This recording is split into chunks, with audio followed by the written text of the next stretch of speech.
I got so much motherfucking design on right now. Break it down, bring it back, make it clap. I got 3 old thoughts, new block, where that day. Bitches on my line, and you know. Halo semuanya, jadi perkenalkan nama lengkap saya Isabella Jasmine Amadoren dari kelas 10I.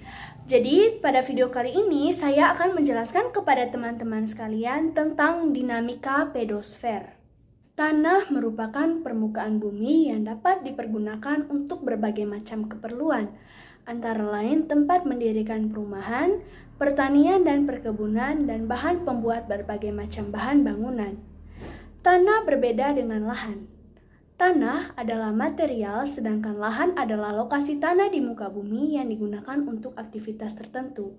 Contohnya lahan perkebunan, perikanan, pertanian, dan lain-lain. Pada bagian yang pertama, ada ciri dan proses pembentukan tanah di Indonesia. Tanah adalah material yang berasal dari hasil pelapukan batuan dan sisa-sisa bahan organik. Pelapukan tersebut mengakibatkan batuan yang sangat keras dan dapat berubah menjadi bahan yang lebih lunak atau butiran-butiran yang lebih halus yang disebut dengan regolit. Lapisan atas regolit inilah yang berubah menjadi tanah. Faktor-faktor yang menyebabkan terjadinya pelapukan batuan, yang pertama ada iklim. Iklim adalah perubahan suhu panas pada waktu siang hari dan dingin pada malam hari serta curah hujan tinggi mempercepat keretakan atau kerapuhan batuan yang disebabkan percepatan intensitas reaksi kimia. Yang kedua, aktivitas organisme yang hidup di dalam tanah yang mengeluarkan zat tertentu dan dapat menghancurkan batu-batuan. Yang ketiga, sifat-sifat bahan induk yang membentuknya. 4. Topografi. Keadaan topografi berpengaruh terhadap jumlah air hujan yang dapat diserap oleh tanah. Yang kelima, ada perakaran.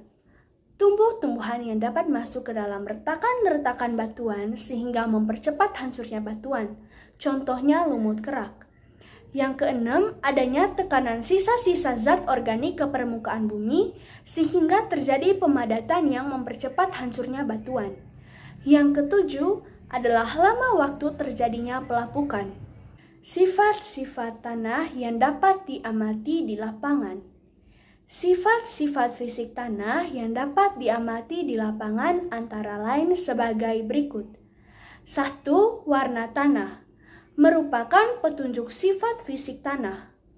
Perbedaan warna tanah disebabkan oleh perbedaan kandungan bahan organiknya. Semakin tinggi kandungan bahan organik, warna yang terjadi semakin tua atau gelap. Pada lapisan atas kandungan bahan organiknya lebih tinggi daripada tanah pada lapisan bawah, sehingga semakin ke atas warnanya semakin tua. Selain itu, kandungan Fe juga berpengaruh pada warna tanah. Tanah yang mengandung Fe++ atau keadaan reduksi akan berwarna abu-abu. Contohnya tanah yang tergenang air. Tanah yang mengandung Fe+++ akan berwarna merah kecoklatan. Contohnya tanah berdrainase baik. Untuk menentukan jenis tanah berdasarkan warnanya, dapat dilihat klasifikasi Munsell Soil Color Chart. Yang kedua, batas horizon. Merupakan batas antara horizon yang satu dengan yang lainnya. Batas horizon ini dibedakan menjadi batasan yang nyata dengan lebar peralihan 6,5 sampai 125 cm dan batasan yang baru dengan lebar peralihan 12,5 cm. Yang ketiga, ada tekstur tanah yang merupakan ukuran butiran tanah yang dapat menunjukkan kasar halusnya tanah. Tekstur tanah terdiri dari bahan kasar dan bahan halus. Bahan kasar adalah bahan yang berukuran 2 mm.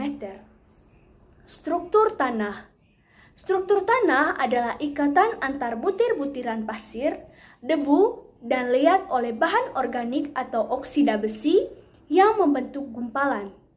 Struktur tanah menurut bentuknya dibedakan menjadi bentuk lempung, prisma, tiang, gumpal, granular, dan remah. Yang kelima ada drainase tanah. Adalah kemampuan tanah untuk menyerap air yang berada di atas permukaannya. Tanah berdrainase baik berwarna merah kecoklatan, sedangkan tanah berdrainase buruk biasanya berwarna keabu-abuan karena sering tergenang air dan terjadi reduksi Fe, sehingga kurang baik untuk ditanami karena keadaan tanah yang lembab dapat memicu tumbuhnya jamur dan bakteri. Yang keenam, ada konsistensi sangat berpengaruh terhadap teknis pengolahan tanah. Pada kondisi agak basah dapat dibedakan menjadi tanah gemur atau mudah diolah, tidak lengket dan gumpalan mudah dihancurkan, dan tanah teguh atau sulit diolah, lengket dan gumpalan sulit dihancurkan. Dalam keadaan kering dapat dibedakan menjadi tanah lunak dan tanah keras. Jenis tanah berdasarkan bahan induk pembentuk tanah dapat dibedakan menjadi berikut. Yang pertama ada tanah organosol, merupakan tanah yang terbentuk dari bahan induk organik atau tanah gambut dan hutan rawa dengan iklim basah pada curah hujan 2.500 mm per tahun. Tanah organosol banyak mengandung unsur hara dan biasanya terdapat di daerah pasang surut seperti Jawa, pantai barat Sumatera, pantai timur Kalimantan, dan pantai barat Papua. Yang kedua ada tanah podzolik merah kuning, merupakan perkembangan dari tanah mineral yang berasal dari batuan pasir kuarsa, tuf vulkanik bersifat asam dan tersebar di daerah beriklim basah tanpa bulan kering dengan curah hujan 2.500 mm per tahun. Tanah podzolik ini banyak terdapat di Nusa Tenggara Barat. Yang ketiga ada tanah aluvial, merupakan tanah yang terbentuk dari endapan lumpur yang terbawa oleh air sungai. Tanah ini banyak mengandung unsur hara yang dibutuhkan oleh tumbuhan sehingga tanahnya menjadi sangat subur. Tanah aluvial banyak terdapat di Sumatera bagian timur, Kalimantan bagian tengah dan timur, Jawa bagian utara, dan Papua bagian selatan. Yang keempat ada tanah vulkanis, merupakan tanah yang terbentuk dari pelapukan batuan vulkanis, lava yang telah membeku atau efusif, atau dari abu letusan gunung berapi yang telah membeku atau eflata. Tanah ini sangat subur untuk pertanian karena merupakan tanah tuf yang berasal dari abu letusan gunung berapi, misalnya di Lampung, Palembang, dan Sumatera Barat. Tanah vulkanis terdapat di Jawa, Sumatera, Bali, dan wilayah-wilayah yang ada gunung apinya. Yang kelima ada tanah humus. Tanah ini biasa disebut dengan bunga tanah. Tanah ini berasal dari pembusukan tumbuh-tumbuhan yang jatuh di atasnya. Tanah ini banyak mengandung humus yang sangat subur untuk tanaman. Yang keenam, tanah pasir, merupakan tanah yang berasal dari pelapukan batuan pasir. Tanah ini hanya mengandung sedikit bahan organik sehingga kurang baik untuk pertanian dan banyak terdapat di daerah pantai barat Sumatera Barat, Sulawesi, dan Jawa Barat. Yang ketujuh ada tanah laterit atau tanah merah yang merupakan tanah yang kaya zat besi dan aluminium. Tanah ini bukan merupakan tanah yang subur karena usianya sudah tua. Pada bagian yang kedua ini ada penyebab erosi tanah dan dampaknya terhadap kehidupan. Tanah terbentuk dari akumulasi tubuh-tubuh alam yang bebas dan menduduki sebagian besar lapisan atas permukaan bumi. Tanah memiliki sifat-sifat yang dipengaruhi oleh iklim, jasad-jasad hidup, dan bahan induk dalam keadaan tertentu dan jangka waktu tertentu yang berperan dalam menumbuhkan tanaman. Yang pertama, fungsi tanah bagi kehidupan manusia. Tanah sangat berperan bagi kehidupan manusia. Tanah dapat dimanfaatkan oleh manusia karena dapat berperan sebagai tempat tumbuh tanaman, tempat tinggal, dan tempat manusia melakukan kegiatan atau aktivitas, tempat untuk berkembangnya hewan, mengandung barang tambang atau bahan galian. Yang kedua, erosi merusak kesuburan tanah. Erosi tanah menyebabkan kerusakan lapisan tanah atas yang subur dan lingkungan alam di sekitarnya menjadi rusak. Beberapa hal yang menyebabkan terjadinya erosi tanah adalah gundulnya hutan-hutan, tidak ada vegetasi penutup tanah, tidak dibuatnya terasering pada tanah-tanah yang mempunyai kemiringan tinggi sehingga tanah pun mudah terbawa. Tidak dibuatnya tanggul-tanggul pasangan sebagai penahan erosi, penebangan hutan secara liar tanpa disertai reboisasi, tidak adanya larangan penggembalaan liar di permukaan tanah yang berlumpur sehingga tanah atas semakin rusak.